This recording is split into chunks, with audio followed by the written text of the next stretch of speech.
اعوذ باللہ من الشیطان الرجیم بسم اللہ الرحمن الرحیم۔ مولا کائنات حضرت امیر المومنین علی بن ابی طالب علیہ السلام کے مجموعہ کلام نہج البلاغہ کے تیسرے باب کا 429 نمبر فرمان: وقال علیہ السلام اِنَّا اعظم الحسرات یوم القیامت حسرت رجل کسب ما فی غیر طاعت اللہ فورث رجل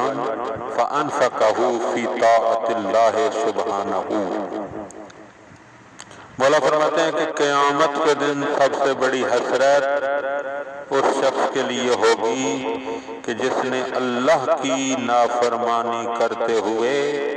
مال حاصل کیا ہو اور اس کا وارث وہ شخص ہوا ہو جس نے اسے اللہ کی اطاعت میں صرف کیا۔ فَدَخَلَ بِهِ الْجَنَّةِ، پس یہ اللہ کی اطاعت میں صرف کرنے والا تو اس مال کو صرف کرنے کی وجہ سے جنت میں چلا جائے گا۔ وَدَخَلَ الْأَوَّلُ بِهِ النَّارِ، اور وہ مال کمانے والا کہ جس نے مال کمایا ہے وہ ناحق مال کمانے کی وجہ سے جہنم میں چلا جائے گا، لہذا وہ حسرت کی نظروں سے اپنے مال کو بھی دیکھے گا اور اپنے وارث کو بھی دیکھے گا۔